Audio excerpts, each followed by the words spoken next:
We're losing a few words here. Help me back and figure out where WordPress fits is the topic of my presentation today. And let me just give you a little bit of setup for this. So I teach at Lone Star College, which is in the Houston area. And thanks, we'll go this way. Now we get to a really small font. Again, my name is Bruce Caraway. So I teach in the Computer Information Technology Department at Lone Star College, which is a community college system that services, again, depending on who you talk to, somewhere in the range of, the number is 80,000, 90,000 students across mostly the north and northwest outer quadrant of the Houston Metroplex. That contains everything from traditional students to continuing education to corporate college and certificate students, so a very diverse student population. I definitely am, honored to be here to present. Thank you for just making time to come hear me and to, I think, to be part of this. I think it's really exciting. I don't know how many of you have been following the WPCampus.org webpage and the Slack feed and all of that. I think I stepped in about 8 or 9 months ago and was just really excited about some of the things that were being offered. And then when they offered the actual conference, I was really pumped about that because it hits home for me on a lot of things that I'm facing at my home campus and some of the challenges that we're just up against. And so one, I'm selfishly here to present because I want to share with you some of the trials and some of the successes, but also to let you know that we are very much in the middle of our, I guess, move to really make WordPress a key piece for our faculty. But also I want to selfishly ask you for your input and to find out over the next 2 days what your challenges are, and also maybe find out maybe some things that you're doing that would certainly help us at our campus. And then, as it was mentioned, I do really like just working with both my peers and the faculty, but also my students in learning about WordPress and just seeing how it can be used, which I think most of us probably can attest to that same type of sentiment. And again, it's going to get interesting because I don't know what's going to happen to my slides here. But so I come with about almost 20 years of corporate IT experience. Before stepping into the WordPress world, about 2009, most of my time was spent database development, .NET development, Microsoft.NET development, a lot of real corporate type work. I didn't do a lot of web type development outside of just some little projects I had been involved in on my own. But as I got a little older, a few more gray hairs, they weren't letting me do the cool stuff anymore in the corporate IT setting, and I found myself spending 8 or 9 hours looking at spreadsheets, reporting to my manager, telling them about, what our resource allocation and efficiency was, and it's like, what am I doing? My wife was saying I wasn't smiling very much anymore, and she was worried about my long-term life expectancy due to the stress. So I decided I needed to find another outlet. And in 2009, one of those opportunities came forward, and that was our church was needing to update a very dated web page. And so I said, well, sure, I can do this. Let's break out WordPress. I hear that this is a great tool to use. It's relatively free or inexpensive. And so in 2009, I started my trek into the WordPress world, and also searching for the theme for that church site. It brought me in contact with some folks from a company named iThemes out of Edmond, Oklahoma, and they were excited about an upcoming WordCamp. What is this WordCamp idea? They said, well, come on up to Dallas and we'll talk to you. So when I got to WordCamp, who here has had an opportunity to attend a WordCamp? How many have attended more than WordCamp? More than one. Okay, so usually there is a desire to go back, and I've certainly attended subsequent WordCamps since then, and I'm drawn to that because of just the community that's found therein.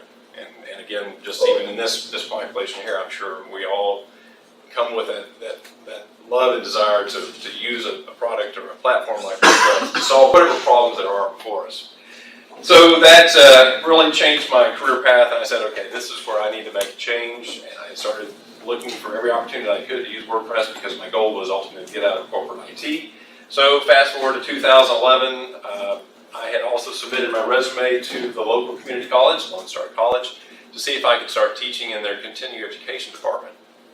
And I would check back every 4 or 5, 6 weeks, and they'd say, well, we don't have anything today, we don't have anything today. And about the fifth call, I think I caught them in a moment of desperation because they needed to teach an HTML class the next Monday. And I said, sure, I can teach this. Well, I hadn't really used HTML that much, but I thought 2 weeks, how much damage can I do? So I taught that class and really enjoyed it and had good feedback from the students.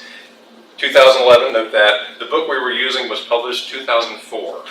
And so I said, you really need to update your content in your textbook. And they said, well, can you help me do that or help us do that?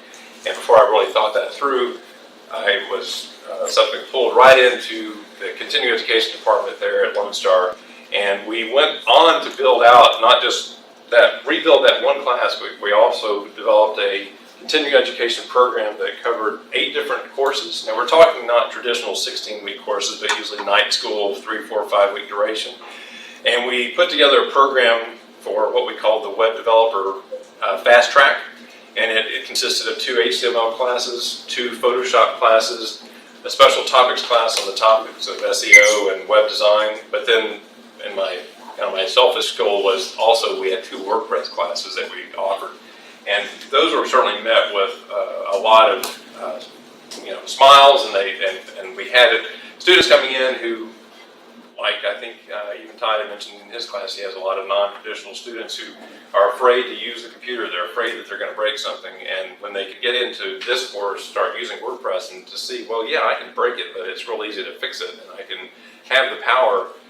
We had a lot of success, and that program continues even today, though I'm not so much involved in that, because I subsequently started teaching some of the other classes, and then in 2013 I was afforded the opportunity to come in full-time and work in the department that I'm in now. So now I'm teaching more of the traditional 16-week semesters with the more traditional students, whatever those are, especially at community college, because we have such a diverse demographic. But with that, it gave me more exposure to, again, just various people in different roles. And when I also started now looking at my role as a faculty member, now a full-time job, I realized I need to be able to do things better for myself, but also many of my peers were facing some challenges with just the different systems that they were having to use, and they didn't know where to put things. So that's what is really the impetus and the motivation behind this presentation that I'm giving you here today. And one last and kind of the launching point here is, in the last year I've been offered the chance to serve as a facilitator for our adjuncts. We're a community college of about 4,000 adjuncts, and so for those that are 2 years experience, they can apply for a certification program that is 10 weeks in duration, and so there's it covers everything from different learning styles and learning tools and technologies. Selfishly, I always kind of put a little hint in that there's this thing called WordPress that you as the faculty member should be aware of, but also because Lone Star College does offer to its faculty a instructor blog. Every instructor has a blog at least offered to them, and it does reside and run on WordPress. So that's how we or how I got to this point, and now feel like I can call myself part of faculty, even though I'm probably one of the younger ones there, not necessarily by age, but I'm about 5 years in. So let's just talk a little bit about faculty, because I know each of us are coming from different institutions, and faculty probably look a little different from one institution to the next. Just some basic statistics from the Bureau of Labor Statistics that I did. That in 2004 there were 1.3 million post-secondary jobs available. The outlook is good because we have almost 177,000 new jobs expected by 2024. But something that takes a little bit of the shine off of that is that many of these jobs are going to be part-time. And I'm sure if you're coming from your own institution, you're seeing that. But let's talk about the different types of faculty, just because they all have their own, I don't want to say challenges, I guess. So the tenured faculty, so if you're in a 4-year or institution that offers maybe advanced degrees, you probably have your tenured faculty. These are those who are dedicated to teaching, but also they have the responsibility to perform original research, and so that entails things like in-depth studies and analysis and experimentation, depending on their discipline. They are responsible for reviews of different journal publications and also for maybe their students that are submitting dissertations, and they are ultimately required to publish. So these types of faculty are probably looking for a platform in which they can put their content and show their works of their efforts, not just their teaching, but also what they're publishing. So if you got the tenured faculty is kind of one group, and for me, that's more what I remember when I was in college so many years ago. Those were the type of faculty that I was dealing with, but I know that's not really the norm today. We see many, and especially the community college, like where I'm coming from, that are not tenured. We're looking at faculty who are probably on some type of a contract basis, and that's usually going to be 1 year duration or maybe multiple years. It can include both full-time and part-time faculty. Though they are more focused on teaching, that doesn't mean that they aren't already strapped for time. For the full-time contingent faculty like myself, though I do teach a lot of my day is spent teaching, a lot of my time is also in administrative tasks like serving on hiring committees, curriculum review, curriculum development, courseware review, all of those components that go in. So my time is limited, and I need to make sure that when I'm putting content out there for my students, that it is in the most efficient fashion possible. And we're also often assigned the more core basic courses because we're usually in like a 2-year institution or maybe teaching the introductory courses. So our student class sizes are very large, and so we're also probably given some of these great tools that will help with the teaching, but those tools just add another level of complexity as to where I'm supposed to put my content as a faculty member. And then as for the adjuncts, and again, this is the growing population, I think I saw another statistic where they were saying that right now, right about 50% of all faculty are part-time. Though they probably are not just part-time in one institution, but maybe multiple institutions, or they're finding other places to work. So if you're coming from more of the STEM fields, technical and professional, you're probably working outside and then coming in and teaching at night. You may work across different campuses of the same institution. I mentioned that Lone Star has 80,000 students, and they're not all at one location. I think we're up to like 16 different locations around the Houston area, so we've got faculty that are jumping all over, and who's been to Houston, you know our traffic is not an issue. So the commute is horrible, so a lot of time spent, behind the windshield. And so again, faculty are trying to find ways to make the best use of their time when they are at least on campus.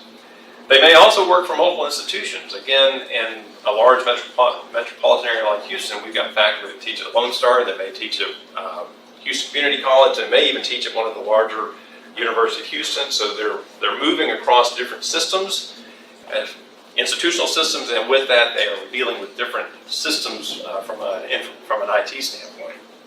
And then you've also got the online component of that. So they're, again, just an extra level of complexity. Oh man, I'm sorry. I did not know what these slides are going to look like. Again, this is an issue with PowerPoint. But another quick statistic, so if you look at the trend, back in '69, almost 40 years ago, we had about 20% of our faculty were part-time, the other were tenured full-time.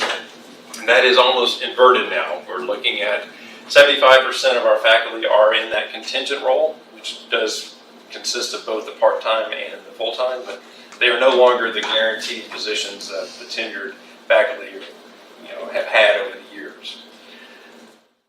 The systems of higher education, imagine if you will, is the word there, that our faculty have to deal with. So again, I was mentioning how faculty are facing so many different inputs from their different roles and where they may be teaching. And so the different systems that they're going to come in contact with probably are 4 types. So we have what I call the HR employee information system, and this is where when you first come in and become an employee, they're going to give you an employer record, and that's going to include things like your location info, your contact info, maybe some private info as well. But these 2 pieces of information may be valuable, especially when you're wanting to share with your students how and where to find you. We also have the student information system, where that's going to have the course catalog, the student records. Oh, I'm sorry, just out of sight. Okay, yeah, I'm you're trying. getting outside. So the class registration system, and also the registration history. So all the things that go into one, setting up your course catalog, but then also getting your students enrolled. So these are other pieces of information that may well prove useful when we're looking at what our faculty want to publish on their given system. And then the third-party publisher learning system. So if you're familiar with our favorite publishers of the world, Pearson, McGraw-Hill, Cengage, Wiley, they all offer now at least some type of a electronic textbook, but many times they also will provide learning tools. These are dependent upon the discipline, but for us, especially like in the IT world, we have in Pearson the My IT Lab, which is a lab system that gives the student not only the textbook, but also a place to find their assignments and then to complete those assignments, and there may even be like a gradebook component. And that's very consistent across these different publisher systems. And then the final and probably the most favorite topic is the learning management system. Brightspace by V2L or Desire to Learn. Todd, you were mentioning that. Blackboard, most of us are probably have seen or heard of this one. And Moodle and Canvas. Again, my point here is that you've got a myriad of different systems. So if you've got faculty that are teaching at different facilities, different institutions, and maybe even online, they're probably coming in contact with multiple systems. And so with that, there is certainly a level of complexity that needs to be taken into consideration. So the learning management system, not to throw it under the bus, but this is where most faculty will spend their time, especially in those first couple of semesters, because that's where they're building out their course. And they'll start building out their course info. They'll put in maybe the components from their third-party publisher tools. They'll also publish their syllabi there, and maybe a course calendar, and also the grade book. So these are pieces of what, especially a new faculty member will, one, become very familiar with, and they'll also start to really rest on that because that's kind of like their security blanket. That's where everything is. I know that's where I'll find it. And that works great for the first year, and maybe the first semester, second semester, but by about the third semester, they'll often find themselves maybe recreating the same content, and they're also facing the fact that this is now, in many cases, information that's behind the wall. And by that I mean, everything looks great inside, it smells good, there's lots of adornment, and for my students that are currently enrolled in my class, yeah, that's where they know to go. But only my currently enrolled students can see this. And those who may have now heard about my great ratings on Rate My Prof and they're looking for information about me, they can't get to it because they're outside in the barren wasteland and they can't get in to see your syllabus or maybe the information about what your teaching plans and what you're enthusiastic about. So we need to realize that the LMS definitely serves its purpose and it is good for the current students, but it is also very much time sensitive for both the students who are looking to enroll. They can't see in until the class begins, and then when the class is over, usually within another semester or two, that content may become archived and those students can't return to it. So this is where I have now, with 10 plus semesters on my belt, I realized WordPress can help us to get away from being locked into the system. And so just a quote from one of my peers, the faculty feel overwhelmed, they're just confused, they don't know where to put the information. They're happy with all the different systems they have, window, and they have all these great tools, but at the end of the day, they almost become paralyzed because they don't know where to put things. Or they find that they put it there this last semester, but now we've got to rebuild it again to duplicate content, which for those of us who have probably spent time, especially on the IT side, that just drives you crazy. You don't want to be duplicating content, especially if it's the same. Now, if it's versioned, okay, that's appropriate. But if I'm having to put the same FAQ in this class to the next class because of the limitations of my LMS, that just drives me, well, out of my mind. Okay, so that's where now I have talked with our web folks and those who oversee these blogs for our instructors, and we've set about trying to come up with a plan. But let me give you some statistics. So as of April, we had 4,883 faculty. 800 of those were full-time. Again, about 4,000 are adjuncts. So they're facing some of those challenges that we talked about earlier. Every faculty is given the opportunity to have their own blog. These blogs are running on a WordPress multi-site, but most of the blogs, historically, if we go back and look at them, are just snapshots. I don't really know what happened when they first offered this because I wasn't in the system. I believe they said, okay, everybody who's a faculty member, here's your blog. And so if you look, there's about 3,800 blogs that are out there. Most of these are legitimate because they do belong to at least a faculty member who worked for Lone Star at one point or time or another. But the vast majority are just static. The faculty members aren't really using them to what I think are their full potential. So that's what has given me the motivation, one, to kind of pursue this, but also to come talk to you today here. So we did a review in 2014, we being myself and the folks that oversee our faculty blogs, and we found that we were running, I won't even tell you what version of WordPress. It was embarrassing. But we realized we needed to fix that. The theme selection was limited, and that's being nice. The themes were horrendous because they were, well, they were, I think, some of the very first ones that came out probably in like the 2007, 2008 timeframe. We found that our faculty still didn't really know that they had these blogs, and so we realized there was a shortcoming there. And there was no active promotion or incentive for the faculty to use these. So again, this is where I thought, okay, what can I do to help with that? And here's an example, and I know it's kind of lost on you, but this was one of the themes, the default theme that would come up, and you just notice, I mean, we've got truncation of words. I know it's too small to read, but just the appeal was not there. And if this was what the faculty saw the first time they logged in or brought up their site, if they weren't really motivated to go, well, how do I change that? They may never return to this. So we were left with, I think, a stagnant set of blogs that just weren't being used. So we said, okay, we are going to take this in kind of a stepwise approach. We're going to, one, upgrade our WordPress installation, at least for security concerns.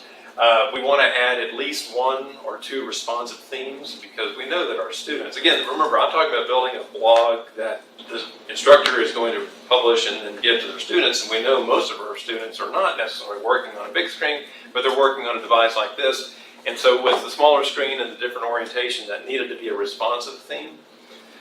We wanted to identify for our faculty what are some basic components of information that you would want to put on your site. Because again, as Todd said, blogging is hard, whether you're a student or an instructor, and the instructor, I don't know what I want to put on here, so we wanted to build out at least a set of some basic content, suggested content that is, and then offer training and workshops, again, to help with that promotion and just to share what would be possible. So, but the underlying goal for this was simplicity, and that's across the board. Simplicity for the faculty member. We don't want to overwhelm them again because they're already overwhelmed with all these systems. We want to keep it simple for our web folks. I say our web folks. I'm talking about the staff that is responsible, and the faculty blogs are the least of their concerns, and I don't mean that cruelly. It's just because they have so many other things on their plate. So we need to make this easy for them to administer, and also for the students, ultimately, what you're publishing should be simple to use, and it shouldn't be a distraction. So that was really our goal in this effort. So that was 2014, and I'm hoping this is going to work. So I'm just trying to give you an idea of how a faculty member would come into what we call our My Lone Star page. Don't judge me, I know this is not pretty, but this is sort of where both instructors and students will start. You notice we have some tabs across the top. If you're a faculty member, you have a faculty tab. If you're a student, you have a student tab. I get them all because I'm always training in these things. But if I'm on the faculty tab, I have a set of menu options here. This is where we're going to see if it actually works. They click on the My Blog, and so when a faculty member comes in for the first time and says, okay, I'm ready to set this up, they're only going to have one option here, and that is to request a blog. So again, simplicity. I know it's just really overwhelming, right? But we need to keep it simple for our faculty. So they're going to request a blog. They're going to be driven to a simple request form, and they're going to put in their basic information. We'll see how my scrolls work. Okay, that didn't work too bad. They'll put in some information, and the key item here is that they have to notify their department manager if they've requested to set this up and have access to this. And this will prompt a notification to go to the web group to set up the blog, but it also sends a authorization request to their manager, dean, chair, whoever that might be, to get approval for the blog being activated. And then if all things pass, then they get a nice, pretty email confirmation that your blog is set up. And we note to them that two things that they want to make sure they have configured as their syllabi for the courses that they're currently teaching, as well as what they're maybe taught in the past, and also that their vita is also been updated, because that's going to be automatically populated into the blog. Again, we're trying to make things work for them as much as we can. So these were two pieces that we wanted to make sure were there, and that's kind of an instant success for the faculty, because they already have content on their blog page. So that's received. Then when the faculty comes back into their My Lone Star page, then when they click on this, they get the full menu option. And I know this is probably too small to read, but the first one is log in to your blog. So make it easy so they can find their way in. And then there were also video tutorials and then a direct link to show the blog to the faculty member. With this, I just want to show you the themes that we now offer. We still offer some of the kind of, ugly themes, I'll just say that. They're the first ones we came out with. But the key, we actually finally put in one of the WordPress default themes of 2015. And then this is the new responsive theme that they had available to them. And just to show you what we were recommending, at least until we had the responsive theme. Not a bad theme, but this, again, was fixed with no adjustment, and the color schemes are a little bit wonky.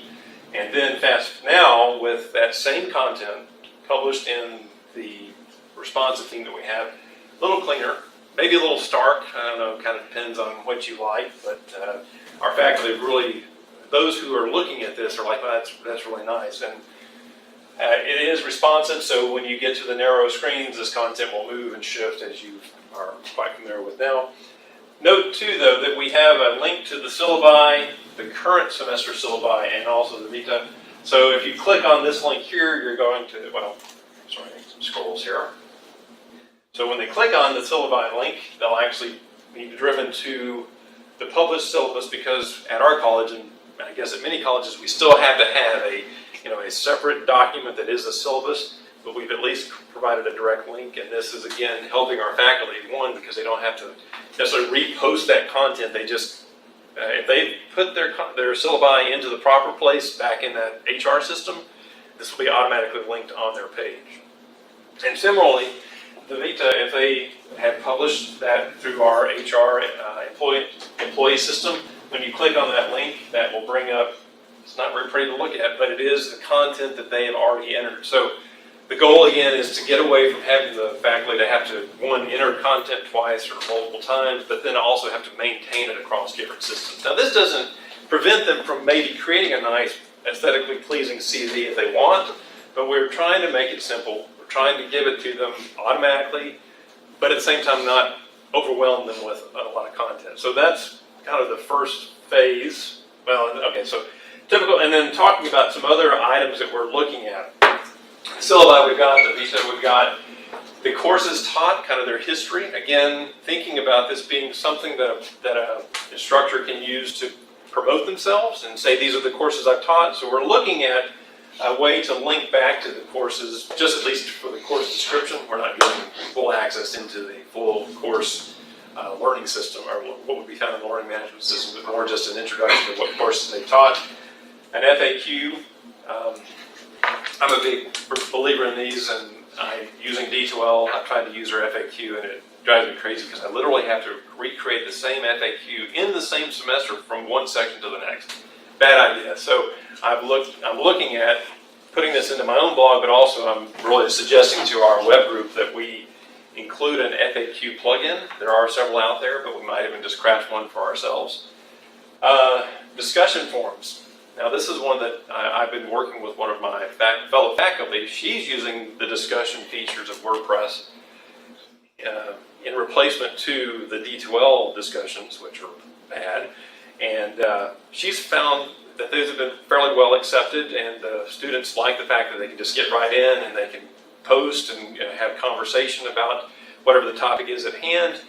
But now because of, well, I have to give WPCampus credit for this, I'm very interested in using Slack in my classes. And so I'm actually going to look at maybe incorporating Slack as a place for discussions like this. But it's not to say you couldn't have that as part of, the typical faculty blog content. And then other course resources. So things that maybe are not necessarily housed in our LMS, but they are maybe articles of interest, or maybe I've built some mini project assignments that I don't necessarily want to just lock into the LMS system. I may want to place those into the blog.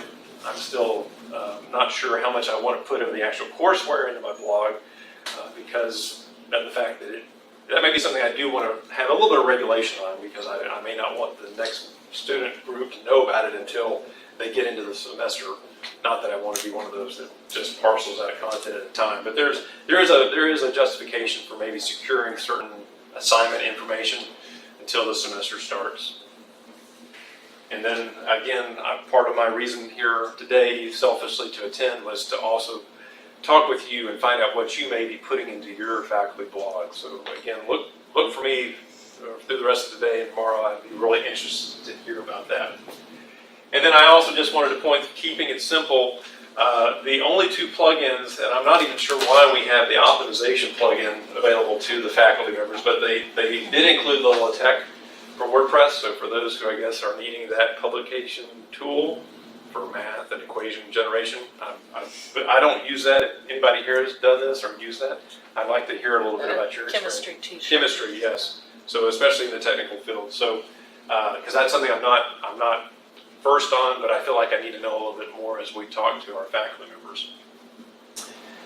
And so that's a great segue. So what can we do to help our faculty learn and understand that they have this tool available to them? So that comes through our professional development efforts at Lone Star. I'm sorry, again, that says lynda.com at the top. We offer for our faculty, all LSC employees have essentially a Lynda subscription. And if you're not familiar with Lynda, it's a great resource for training and learning on all types of topics. And one of those is WordPress. In fact, WordPress Workflows by Morton, who's teaching just somewhere down here. So, a great resource. They can obviously learn about WordPress among many things, but they can do this on their own time. And Lynda has a great, interface, and they can work from home, mobile, whatever. So we really promote, sort of a self-learning resource. And then what I've been spearheading, at least the one campus I teach at, kind of as a pilot, but I'm hoping we'll kind of take it full system-wide in the next year. And that is, I offer a 3-hour workshop through our professional development group. And in that, we introduce them to WordPress. We help them understand, they being faculty, that they have this tool available to them. We'll walk through the process of registering them and getting them up and running. And then included in that is obviously, they make the contact with me, and then I'm willing and able as much as I can to help them with the things that they're dealing with. Oh, let's see. Sorry. Again, the idea is that we want to keep it simple. We don't want to scare them away. And again, to build the awareness. And this is one last point. And on my current faculty blog, I did include an instructor blog help. So after someone has gone through my workshop or they reach out to me, I'll always point them to this. And I created some very, well, I won't say they're professional, but they are at least quick hitters on just how to request your blog, how to create your first page, your first post, your first page, things like that. But obviously that's the same content that they can find at Lynda or WP 101. There's just untold resources out there to learn about using WordPress. So next steps. One of the things that we are challenged with is just making the blogs findable, both for ourselves. Even myself, I was trying to find some of my peer blogs, and I still can't just go and type in, lonestar.edu/blog/ I don't know, one of my peers is Christina Cross, but they don't use the full name. Like my blog is BRU Caraway, Brew Caraway. So if you don't know, that's actually my username for the system. That's probably a security concern there. But there's a very cryptic naming system. So it's very hard to just go in and type that in.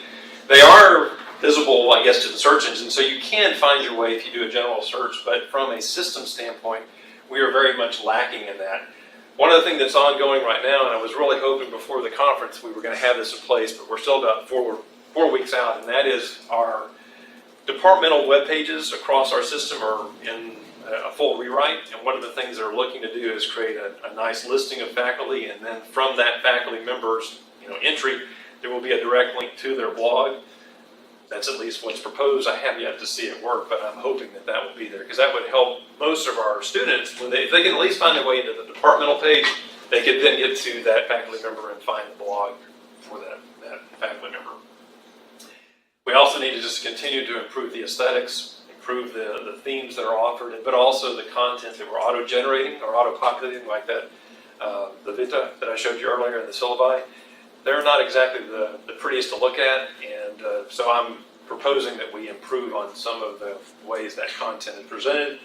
And again, like I said, we need to make it easier to find or to directly enter a specific faculty member's name and then see that that delivers the student or the prospective student to that web page. 3 questions that I am trying to answer both for myself, but also I'm posing this to our web group, and that is, well, what if the instructor leaves the institution? If they've built a blog using this, this WordPress site, we need to make sure they know they're empowered to pull that content and take it with them. Now we know WordPress gives that to them out of the box, but we as a system have not really done a good job of maybe making that known. So I'm working on some information that may become part of a tutorial as part of to answer that question. What if that instructor teaches at multiple institutions? Maybe they're not only at Lone Star, but HCC, which is another college there in Houston area, and some other campuses. Could we not still try to be the tool they use, and don't just ignore that? Maybe create links to their content over in those other institutions. They get into some political questions there. But I'm a big believer in this is, it's open. We need to make it easier for our faculty members to leverage what tools we're giving them, even though their time may not be dedicated only to Lone Star College. So again, these are questions really, this is rhetorical, me asking myself, how do we help these instructors? And does this have any implication on what they put in their Lone Star blog? And then what if the institution changes their LMS? That never happens, right? But this is really one of those motivators. Try to envision as an instructor, if your LMS changes tomorrow, is there content that you could have maybe put in your blog and saved yourself whatever, blood, sweat, and tears that you're going to have to put into maybe converting that content? So that's a question that I'm putting to the web group to say, this is what instructors may really want to have an answer to. So, and before I give you my thank you, so again, I'm pleased to be here and really look forward to what I hope will be a recurring conference, and maybe those questions, and maybe phase 2, if my returns are good, maybe I can come back and give you some of the updates on that. Thank you.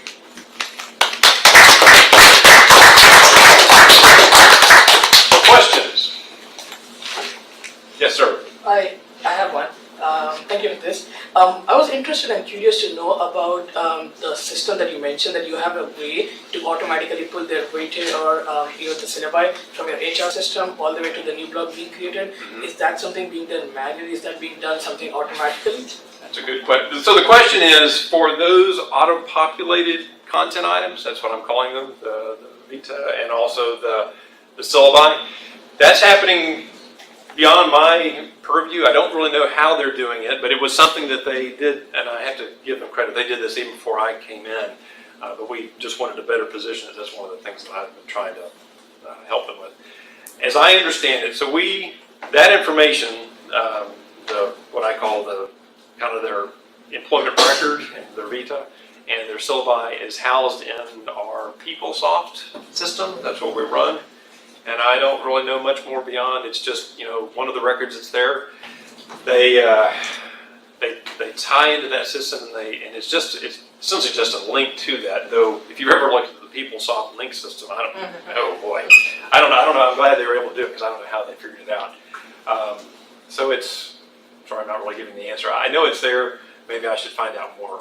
Yeah, sure. I would be interested to know about that. Okay, all right, Thank you. definitely. Anyone else? Yes, ma'am.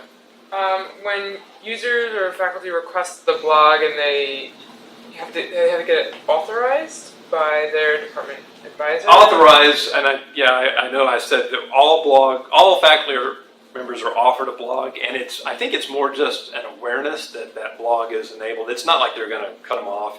It's to say, hey, this person has requested it, so that it's at least noted in the system. Now, I'm hoping this is going to help us when we get the new departmental pages, that update will occur because the departmental pages are overseen by the respective deans and chairs. I think that it'll still require, at least from a authorization standpoint, that says, okay, this person has set up their blog, put it into their faculty link. So does that happen even before the site is created, or is that part of the creation process? I Sort of like linked believe. to WordPress, or is it separate? Okay, so this is again based on my kind of off-the-record conversations with my web folks. They say that most faculty already have the blog was already created, and I think that's because of whatever they did when they first set it up, but it hasn't really been activated. So when that request goes through, they, I guess, and I don't know, it's all part of this PeopleSoft and the iStar system. So there's a document management process that's going on. So the request goes to the faculty member's chair or dean. There's essentially an approve button, and when they click it, that comes back into the web group, and I think that's when they just, whatever they do to switch the bit that says, okay, now their site's live, ready to go.